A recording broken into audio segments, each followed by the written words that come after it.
কথা হচ্ছে বাংলাদেশে 3.5 লাখ মসজিদ আছে। অধিকাংশ মসজিদ স্থানীয় জনগণ কর্তৃক পরিচালিত। এগুলো ধর্ম মন্ত্রণালয়ের কোনো নিয়ন্ত্রণ নাই। এগুলো পাবলিকলি এস্টাবলিশড, পাবলিকলি ম্যানেজড।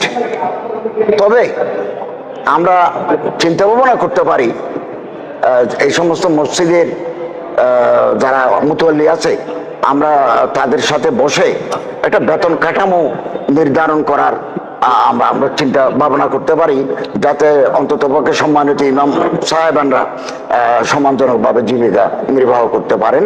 এটা করতে পারে। আর সবচেয়ে বেশি ভালো হবে, আমরা উদ্যোগ নিয়েছি, বিভিন্ন জেলা প্রশাসকদেরকে আমরা চিঠি লিখেছি যে আপনার এলাকায় কতটা মসজিদ আছে, এই মসজিদগুলোর মালিকানা কার, এখানে কোনো ওয়াকফ সম্পত্তি আছে কিনা।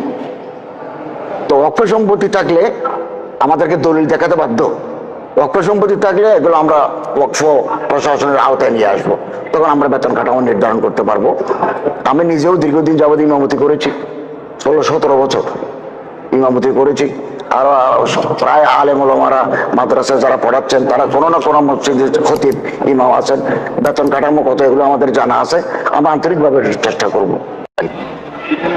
আমরা আমাদের সরকার, অন্তর্বর্তীকালীন সরকারের মাননীয় প্রধান উপদেষ্টার একটা কল্যাণ তহবিল আছে, ওখানে টাকা জমা হচ্ছে। এটা যদি আরো একটু রিচ হয় তাহলে আমাদের ক্যাবিনেট থেকে আমরা আবারও এদিকে আসবো। এই নোয়াখালী, লক্ষ্মীপুর, ওদিকে মানুষ আক্রান্ত হয়েছে, আমরা ওখানে যাব। আপনাদের আন্তরিকভাবে ধন্যবাদ জানাচ্ছি। আমি বাংলাদেশের এনজিও সেবা সংস্থা আর যারা প্রতিনিধি আছেন তাদেরকে দুর্গত, পানিবন্দী এই সমস্ত মানুষের পাশে দাঁড়ানোর আহ্বান জানাচ্ছি।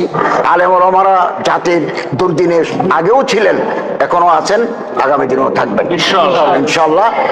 কথা হচ্ছে বাংলাদেশে 3.5 লাখ মসজিদ আছে। অধিকাংশ মসজিদ স্থানীয় জনগণ কর্তৃক পরিচালিত। এগুলো ধর্ম মন্ত্রণালয়ের কোনো নিয়ন্ত্রণ নাই। এগুলো পাবলিকলি এস্টাবলিশড, পাবলিকলি ম্যানেজড। তবে আমরা চিন্তা ভাবনা করতে পারি এই সমস্ত মসজিদের যারা মুতওয়াল্লি আছে, আমরা তাদের সাথে বসে একটা বেতন কাঠামো নির্ধারণ করার আমরা চিন্তা ভাবনা করতে পারি, যাতে অন্ততপক্ষে সম্মানিত ইমাম সাহেবানরা সম্মানজনকভাবে জীবিকা নির্বাহ করতে পারেন।